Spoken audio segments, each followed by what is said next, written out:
Hi guys, मेरा नाम है साहिल खन्ना और आज की वीडियो शुरू करते हैं। सबसे पहली न्यूज़ है वोडाफोन आइडिया की। जैसा हमने कल सोचा था वो बात सच निकली है। एलॉन मस्क इन्वेस्ट नहीं कर रहे हैं वोडाफोन आइडिया के अंदर। खबर आते ही इनके शेयर प्राइसेस घटते हुए दिखाई दिए और मुझे लग भी रहा था जिस तेजी से इसके शेयर प्राइसेस बढ़ रहे थे तो कहानी खराब सी लग रही थी कि भाई अभी तक कंपनी ने कंफर्म नहीं किया है। पर देखा जाए ना, कंपनी का भी बिजनेस मॉडल थोड़ा सा खराब तो है ही ना। नंबर ऑफ यूजर्स भी दूर है और बहुत लोन भी देना है।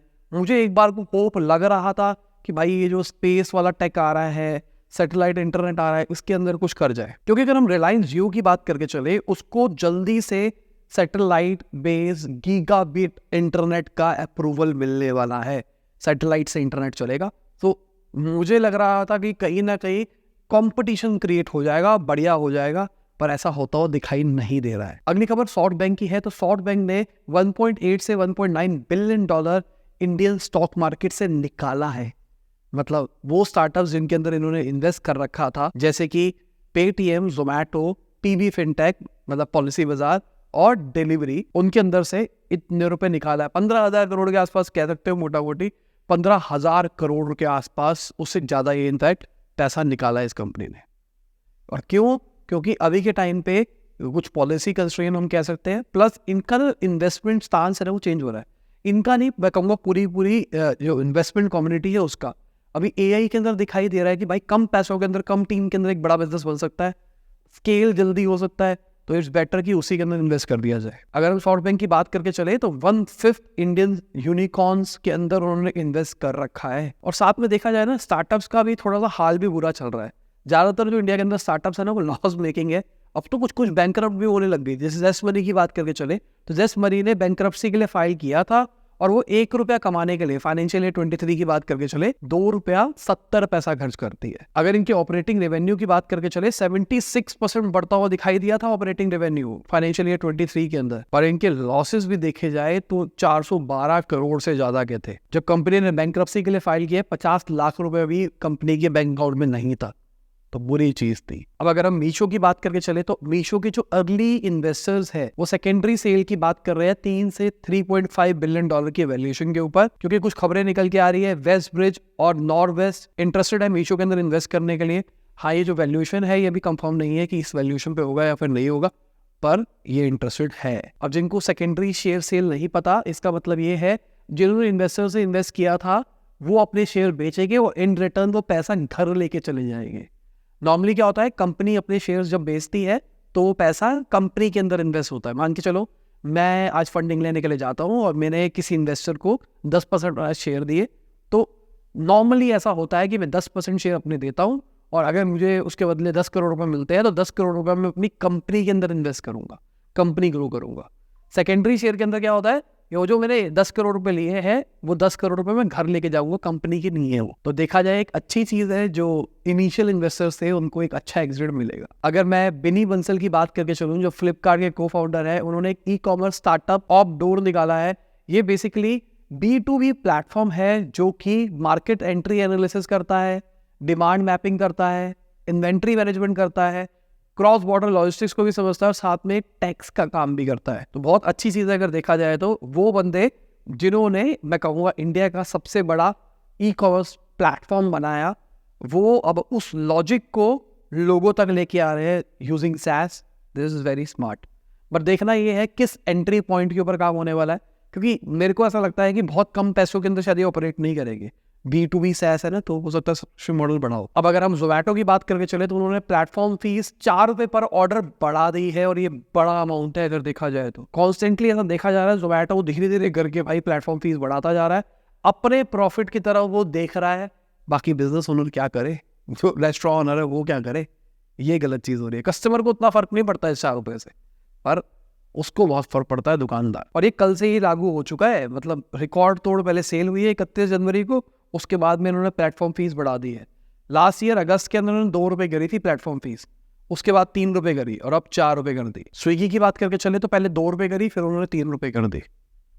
ठीक है भाई, करो करो। वीडियो में आगे जाने से पहले आपको याद दिलाना चाहूंगा, अपने लाइक का बटन नहीं दबाया, लाइक का बटन दबा दो और चैनल को कर दो सब्सक्राइब। मैं ऐसे ही डेली बिजनेस न्यूज आपके लिए लाता रहता हूँ। अगली खबर इंडिया के बिलियनियर्स प्रमोटर्स की है। तो इंडिया के अंदर जो ये नंबर है वो 152 पे पहुंच गया 2023 के अंदर। ये नंबर बढ़ता हुआ दिखाई दे रहा है क्योंकि पिछले साल 2022 की अगर हम बात करके चले 126 थे, 21% राइज आया है ओवरऑल देखा जाए तो। मुकेश अंबानी की जो नेटवर्थ है वो 4.7% बढ़ती हुई दिखाई दी है और गौतम अडानी की नेटवर्थ घटती हुई दिखाई दी है। ये साल देखते हैं कैसा रहता है इन दो बड़े प्लेयर्स का। अगली खबर हिंदुस्तान यूनिलीवर की है, तो उनको जीएसटी का नोटिस मिला है 447.5 करोड़ का। अगर हम एलआईसी की बात करके चले तो उनके पास भी जीएसटी का नोटिस आया है 806 करोड़ का। उनका कह रहा है कि हम अपील फाइल करेंगे। और बात यह है एलआईसी के पास जो आया है ना, इसके अंदर पेनल्टी भी बहुत बड़ी है, 50% से ज्यादा पेनल्टी और इंटरेस्ट अमाउंट है, क्योंकि उनके पास पहले नोटिस आया, उसके बाद फिर नोटिस आया, तो वो सब कुछ क्यूमुलेट होके इतना बड़ा नंबर दिखाई दे रहा है। अगली खबर यूपीआई पेमेंट्स की है, तो 18% दिसंबर के महीने के अंदर यूपीआई पेमेंट्स बढ़ती हुई दिखाई दी है। 18 लाख करोड़ रुपया ट्रांसफर किया गया है यूपीआई के थ्रू। 1202 करोड़ वॉल्यूम हुई है, 54% राइज आया है वॉल्यूम्स के अंदर भी। पर कहानी ये है डेली जो ट्रांजेक्शन है ना वो अभी 40 करोड़ के आसपास चल रही है। एनपीसीआई ने कहा था 3 साल के अंदर 100 करोड़ के ऊपर नंबर ले जाएंगे, पर अभी वो 40 करोड़ तक ही पहुंच पाएंगे। अगली खबर टीसीएस से है, तो टीसीएस अपने 900 स्टाफ को पैसा नहीं दे रही है, आईटी यूनियन ने ऐसा कहा है। साथ में खबर ये भी निकल के आ रही थी कि महाराष्ट्र लेबर मिनिस्ट्री ने टीसीएस को नोटिस भेजा है कि वो फोर्स ट्रांसफर करती है। बेसिकली उन्होंने अपने एम्प्लॉयज को कहा कि भाई 15 दिन का टाइम है, दूसरी सिटी में चले जाओ, नहीं जाओगे तुमको सैलरी नहीं मिलेगी। तो शायद ये दोनों चीजें, दोनों न्यूज आपस में लिंक्ड है अगर देखा जाए तो। बाकी आपका क्या कहना है, ये जो 14 दिन का अल्टीमेटम दिया जाता है ये सही है या फिर नहीं है? मुझे ऐसा लगता है कि 14 दिन से पहले आपको अवेयर जरूर कर देना चाहिए। 14 दिन का अल्टीमेटम दो, ठीक है, 14 दिन है आपके पास में, पर एटलीस्ट 1 महीना पहले बता दो कि भाई चांसेस है कि हमारी टीम में से कई लोगों को बैंगलोर भेजा जाएगा, ताकि मेंटल प्रिपरेशन हो जाए। क्योंकि अगर मैं बिजनेस ओनर पॉइंट से बात करके चलूँ, कई केसेस के अंदर नहीं पता होता किसको ट्रांसफर मिलेगा, किसको ट्रांसफर नहीं मिलेगा। पर अगर पता हो ना कि हम इस डिपार्टमेंट से इतने लोगों को ट्रांसफर करने वाले हैं, इस डिपार्टमेंट से इतने लोग ट्रांसफर होने वाले हैं, तो चीज सही होती है। बाकी सैलरी रोकना, अगेन ये चीज सही नहीं है। अगली खबर, जो ड्राइवर्स की स्ट्राइक चल रही है उसके चलते चंडीगढ़ में पेट्रोल और डीजल की सेल को रोक दिया गया है ताकि कंट्रोल किया जा सके। तो बेसिकली ट्रक ड्राइवर प्रोटेस्ट कर रहे हैं जो नया हिट एंड रन रूल आया है उसके चक्कर में। तो बेसिकली है क्या ये रूल कि अगर कोई किसी को हिट करता है और भाग जाता है तो जो पहले 2 साल की सजा होती थी वो बढ़ गई है, फाइन बढ़ गया है। साथ में अगर कोई आगे कूद जाता है तो उसका भी टाइम बढ़ गया है। तो मतलब अगर कोई ड्राइवर चला रहा है, उसकी गलती है, उसने ठोका और कुछ हो गया और वो भाग गया तो सजा बढ़ गई है, और जो मुझे लगता है कोई प्रॉब्लम नहीं है। पर अगर कोई ड्राइवर चला रहा है और अचानक कोई आगे आ जाता है और उसके साथ कुछ हो जाता है, उसके बाद ड्राइवर भाग गया तो उसकी सजा बढ़ गई है। तो मुझे ऐसा लगता है पहली बात, हिट एंड रन तो अपने आप में एक बहुत बड़ा ऑफेंस है, ठीक है, कि कोई ठोक के भाग रहा है, किसी को मार के भाग रहा है, तो ये चीज तो पहली बात सही नहीं है। बाकी दूसरी बात, अगर कोई ट्रक के आगे कूद के खुद से जान दे रहा है ना, तो ये चीज गलत है ना, इसके ऊपर ड्राइवर क्यों फंस रहा है? हाँ, अगर वो भाग रहा है तो दिस इज नॉट राइट, भागना तो वैसे ही गलत है। बट अगर कोई आगे कूद रहा है तो क्या करे? क्योंकि कहानी ये है ना, कोई आगे कूद गया, कुछ हो गया, ट्रक वाले को लगता है कि भाई मैं बसूंगा, तो भाग जाता है, ठीक है। पर मुझे लगता है शायद मुझे, क्योंकि मैं तो ट्रक ड्राइवर नहीं हूं, तो मैं उनकी प्रॉब्लम्स एक्चुअली नहीं समझ पा रहा। मुझे लगता है ट्रक हिट एंड रन तो वैसे ही डे 1 पे प्रॉब्लम है, इसके ऊपर तो भाई खतरनाक ऑफेंस होना चाहिए, फांसी दे दो, मैं तो ये कहता हूँ हिट एंड रन वालों में तो। पर अगर आप रूल बढ़ा रहे हो, आप कह रहे हो कि भाई हम सजा का टाइम बढ़ा रहे हैं, फाइन बढ़ा रहे हैं, तो जो आगे कूद रहा है ना उसके ऊपर भी कुछ होना चाहिए। और इसको कैसे प्रूफ किया जाएगा? जो अभी नई पॉलिसी निकाली गई थी ना कि ट्रक के अंदर एसी लगाना है, वो लगाना है, मैं कहता हूँ कैमरा भी मैंडेटरी कर दो छोटा सा, कि ट्रक ड्राइवर चला रहा है, कैमरे में सब रिकॉर्डिंग भी रिकॉर्ड रहेगी, ताकि अगर उनकी गलती नहीं है तो वो फंसे ना कभी। ये एक बीच का वे आउट मुझे लगता है। बाकी मेरा ये ओपिनियन है, ज्यादातर मैंने ऐसा देखा है कि ट्रक ड्राइवर ठीक चला रहे होते हैं। हाईवेज के ऊपर जब मैं जाता हूँ तो ऐसा कुछ मैंने गलत नहीं देखा। हाँ, कई केसेस के अंदर मैंने देखा है कि वो 2-3 लेन के अंदर जबरदस्ती गाड़ियां फंसा के बैठे होते हैं, पर ज्यादातर टाइम मैंने देखा है कि ट्रक ड्राइवर सेफ ही चला रहे होते हैं, क्योंकि उनको कोई फर्क नहीं पड़ रहा, वो एक ही स्पीड में आराम से मजे से जा रहे हैं। रात के टाइम पे मैं ड्राइव नहीं करना पसंद करता, तो रात के टाइम का मुझे नहीं पता। रात के टाइम पे मैंने शादी वादी टाइम पे ही ड्राइव किया होगा। बाकी दिन के टाइम पे मुझे कोई बहुत बड़ा प्रॉब्लम नहीं लगा ट्रक ड्राइवर्स के साथ। ज़्यादातर जो मैंने देखे हैं बस ड्राइवर्स, खासकर दिल्ली के, वो गलत चलाते। अगली खबर इंडियन रेलवेज की है, तो उन्होंने एक सुपर ऐप निकाली है जहां पर ट्रेन टिकट बुकिंग और साथ में ट्रेन की ट्रैकिंग भी करी जाएगी। कहा जा रहा है जो सुपर ऐप बनाई गई है इसके ऊपर 90 करोड़ रुपए लगे हैं और 3 साल का टाइम लगा है। अब पता नहीं इतना पैसा कैसे लग गया, पर ठीक है, लग गया, गवर्नमेंट का पैसा है। अगली खबर कार सेल्स की बात करके चले तो 40 लाख का मार्क छू दिया है पहली बार 2023 के अंदर। मतलब 2023 के अंदर इतने सारे लोगों ने गाड़ियां ली है, ये अच्छी चीज है अगर देखा जाए तो। मारुति सुजुकी ने तकरीबन 20 लाख गाड़ियां बेची है 2023 के अंदर, जिसमें से 2,70,000 गाड़ियां तो एक्सपोर्ट हुई है। बहुत बढ़िया चीज है। अगर हम एयर ट्रैफिक की बात करके चले तो दिसंबर के महीने में हाईएस्ट एयर ट्रैफिक भी दिखाई दिया है। तकरीबन 1,38,00,000 लोगों ने ट्रैवल किया है प्लेन के अंदर दिसंबर के महीने के अंदर।